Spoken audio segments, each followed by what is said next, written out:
Ora, penikmat spoiler film, Movieland di sini kembali lagi mempersembahkan alur-alur film yang berkualitas untuk kalian semua tentunya. Kali ini Movieland mempersembahkan alur film zombie yang sukses di tahun 2013, yaitu World War Z, yang diperankan aktor top sekelas Brad Pitt, Mariela Enos, dan banyak yang lainnya.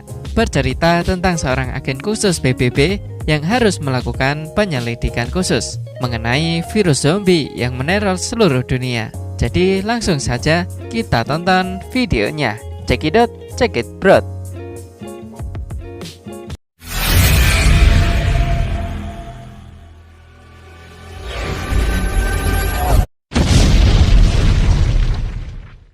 Film ini diawali dengan diperlihatkannya sebuah keluarga kecil yang bahagia. Keluarga tersebut terdiri dari sang ayah yang bernama Gary, istrinya Karen, dan kedua anaknya yang masing-masing bernama Rachel dan Lane. Di pagi hari itu, mereka sedang sarapan. Saat itu, Gary membuat sebuah waffle yang sangat enak untuk kedua putrinya. Mereka saling berbincang ketika itu.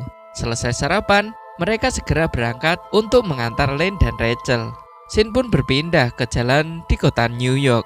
Saat itu, jalanan sedang macet, membuat Gary kebingungan apa yang terjadi sehingga menyebabkan jalanannya macet. Tiba-tiba, seorang polisi menabrak spion mobil Gary sampai pecah. Namun, anehnya polisi itu sama sekali tak berhenti. Sejenak, Gary keluar melihat apa yang terjadi. Tapi dia diperingatkan oleh seorang polisi lain agar tetap berada di dalam mobil bersama keluarganya. Lalu, wush, polisi tadi seketika diseruduk oleh sebuah truk yang tak terkendali, dan truk tersebut menabrak semua mobil yang ada di depannya. Gary melihat ada yang tidak beres. Dia pun segera keluar dari kemacetan tersebut. Tapi karena lengah, ia dan satu keluarganya bertabrakan dengan sebuah ambulans. Suasana menjadi hening sejenak. Setelah mereka sadar, mereka semua segera bergegas keluar dari mobilnya. Di situ, Gary melihat ada seorang perempuan zombie yang menyerang seorang laki-laki. Laki-laki tersebut tergigit di tangannya. Dan gilanya, dalam waktu 10 detik saja, laki-laki tersebut terkontaminasi virus zombie. Lalu seketika berubah menjadi zombie. Melihat hal itu, Gary dan keluarganya segera masuk ke dalam sebuah mobil van. Namun, ada seorang zombie yang berusaha menyerang mereka. Kemudian, Karen menyipak zombie itu hingga jatuh ke aspal.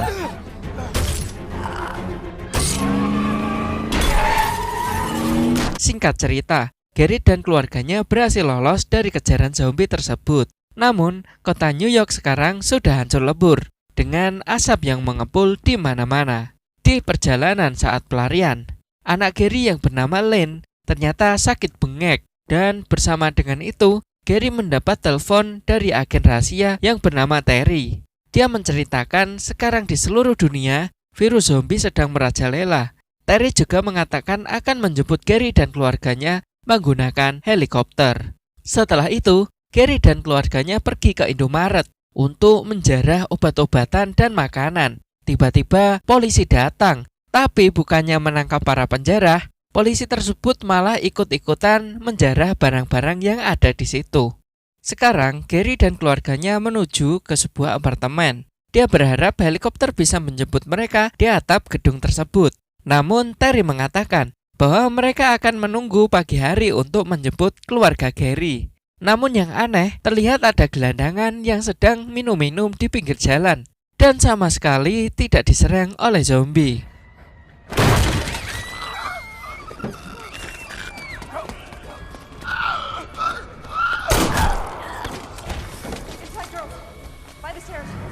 Di apartemen, mereka bertemu dengan keluarga yang terdiri dari anak mereka yang bernama Tommy dan ayah ibunya yang berhasil menyelamatkan diri mereka.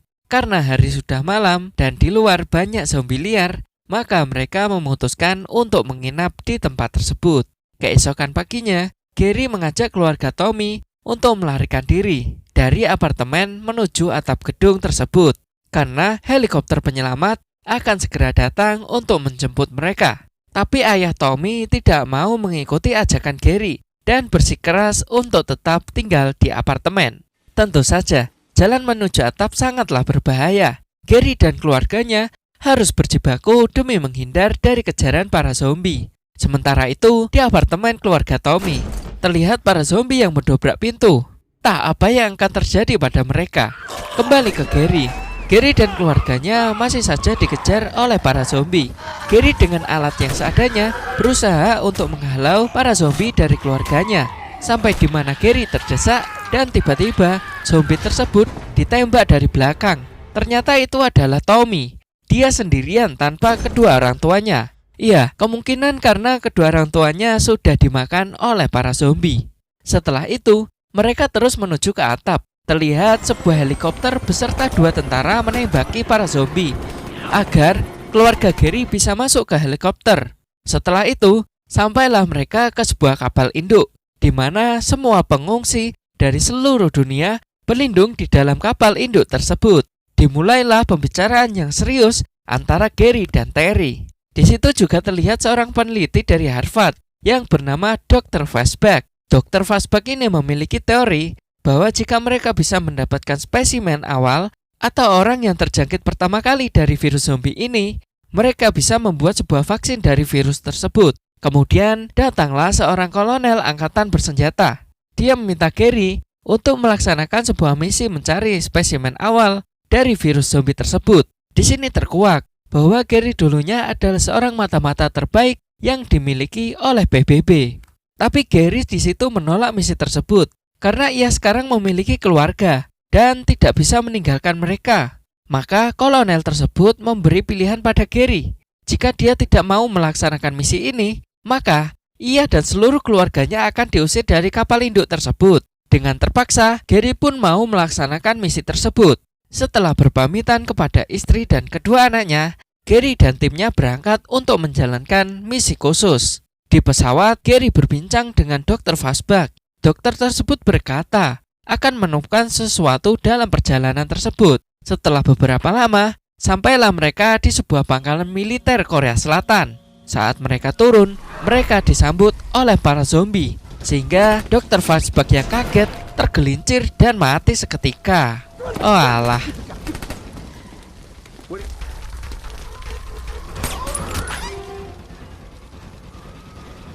Karena si dokter ini sudah mati, Gary menyelidiki orang pertama yang terkena virus tersebut di Korea Selatan. Di situ pula ia mendengar cerita dari prajurit yang kakinya pincang, bahwa sewaktu ia dikepung oleh para zombie tersebut malah mengacuhkannya dan sama sekali tidak menyerangnya. Aneh sekali bukan? Setelah itu, tidak sengaja Gary bertemu dengan seorang agen CIA yang dikurung karena telah menjual senjata secara ilegal ke Korea Utara. Agen tersebut berbicara kepada Gary bahwa sekarang Israel mengisolasi warga dan negaranya dalam sebuah sekat dinding raksasa. Di situ Gary bertanya-tanya, bagaimana Israel bisa tahu bahwa akan datang wabah virus zombie, sehingga mereka sudah bersiap dengan membangun sebuah tembok raksasa. Gary dan timnya berinisiatif untuk pergi ke Israel guna menyelidiki tentang virus zombie ini. Mereka berusaha memasuki pesawat dengan cara mengendap-endap, dan gobloknya ponsel Gary malah berbunyi karena mendapat miss call dari Karen, istrinya. Para zombie pun kemudian mengejar mereka.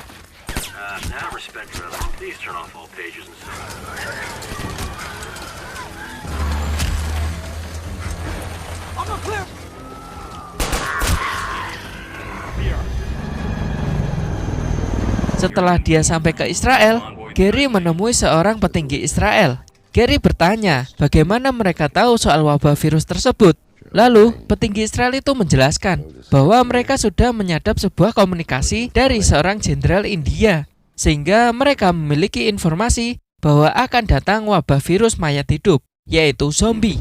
Kemudian, petinggi Israel itu pun membawa Gary untuk melihat kamp konsentrasi mereka. Ada banyak orang dari berbagai suku bangsa dan agama di situ. Para penduduk bernyanyi dengan menyalakan sebuah mikrofon. Mereka tak menyadari bahwa bunyi mikrofon yang bising dapat memancing para zombie. Dan benar saja, para zombie itu akhirnya berhasil memanjat tembok raksasa dan memasuki kota.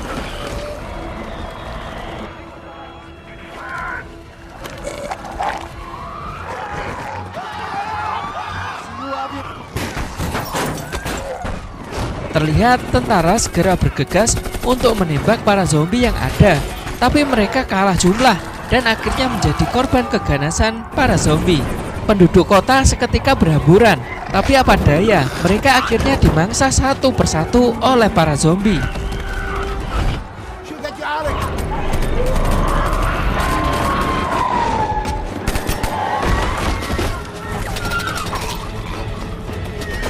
Kembali ke Gary dan timnya. Di situ Gary dan timnya berusaha untuk menembaki para zombie juga. Tapi sekali lagi terdapat peristiwa di mana Gary melihat ada bocah gundul yang terjebak kerumunan zombie dan sama sekali tak tersentuh. Saat para zombie menyerang salah satu tim Gary yang bernama Sagan tergigit di tangannya dan dengan sigap Gary memotong tangan dari Sagan hingga putus. Hal ini dilakukan agar prajurit tersebut tidak berubah menjadi zombie. Di sisi lain, muncullah helikopter yang berusaha menjemput Gary dan timnya. Tapi karena para zombie laknat yang menggelindoti heli tersebut membuat heli tersebut hilang keseimbangan dan akhirnya terjatuh. Lalu mereka pun bergegas ke bandara. Setelah sampai di bandara, Gary dan timnya melihat pesawat yang mereka tumpangi sudah lepas landas. Tapi setelah itu mereka melihat sebuah pesawat lain akan segera lepas landas. Gary dan timnya mencegat pesawat tersebut untuk meminta tumpangan. Setelah sampai di dalam pesawat, Gary lantas mengganti korban milik Sagan. Sagan pun mengerang kesakitan, menahan rasa sakit yang teramat sangat. Sagan bertanya kepada Gary, bagaimana kau bisa tahu kalau dengan memotong bagian tubuh, ia bisa menghentikan penyebaran virus zombie tersebut? Seketika itu, Gary teringat dengan rentetan kejadian aneh yang ia lihat, yaitu beberapa orang tampak diacuhkan oleh para zombie. Kemudian, ia menelpon Terry dan meminta kepada pilot untuk mendarat di sebuah gedung riset. Apa yang difikirkan Gary sebenarnya? Kita akan mengerti tentang hal itu di scene yang akan datang. Setelah situasi agak hening, tiba-tiba di toilet pesawat ternyata terdapat zombie yang menyosor pramugari pesawat. Seketika itu pula, seluruh penumpang pesawat berubah menjadi zombie ganas. Di situ Gary meledakkan sebuah granat sehingga para zombie tersebut keluar dan merusak mesin pesawat. Pesawat pun jatuh menyusur tanah. Tapi beruntung, Gary masih selamat walau di perutnya harus tertancap sebuah besi.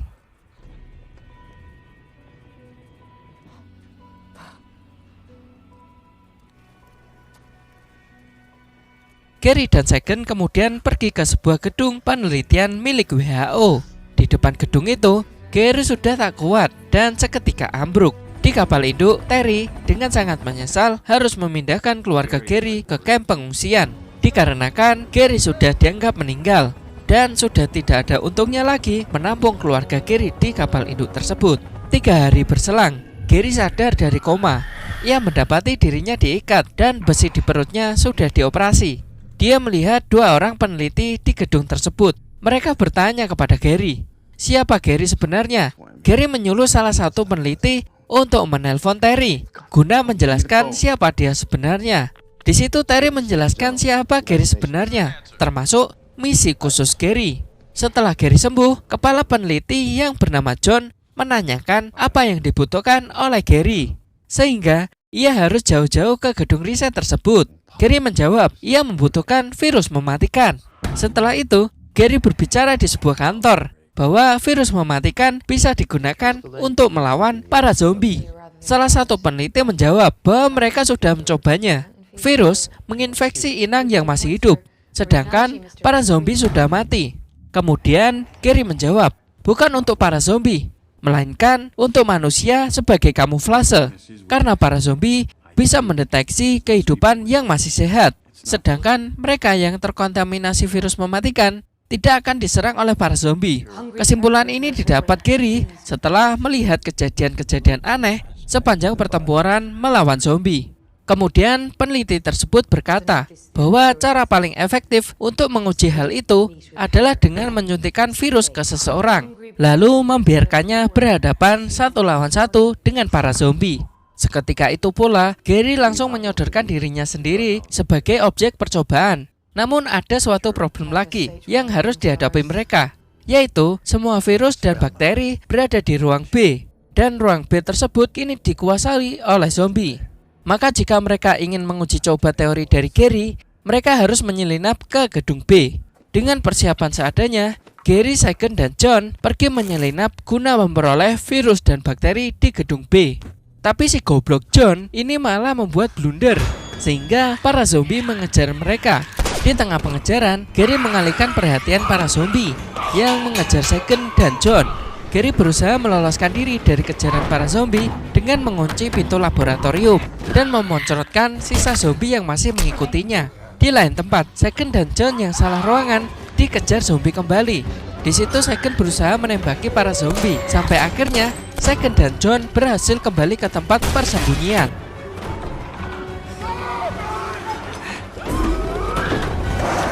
Kembali ke Gary. Gary berhasil masuk ke dalam sebuah ruangan kecil tempat virus dan bakteri tersebut disimpan.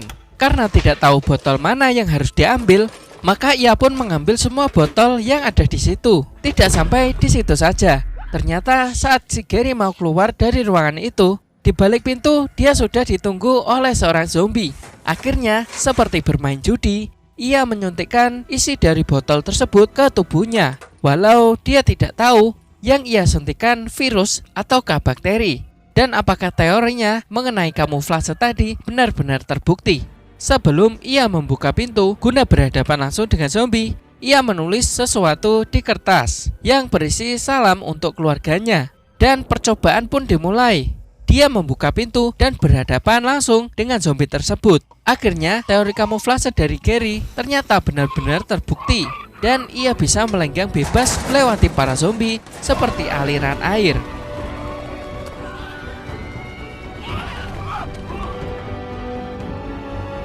Setelah berhasil, terlihat Gary keluar dari tempat penelitian tersebut dan bertemu dengan keluarganya. Sekarang manusia memiliki senjata ampuh untuk membunuh dan melawan balik para zombie dengan teori kamuflase yang sudah diuji coba oleh Gary. Dan film pun tamat. Gimana? Serem gak film ini? So, jika kalian suka dengan alur cerita film ini, kalian bisa like, subscribe, dan komen ya di video ini agar saya semakin semangat buat videonya. Terima kasih.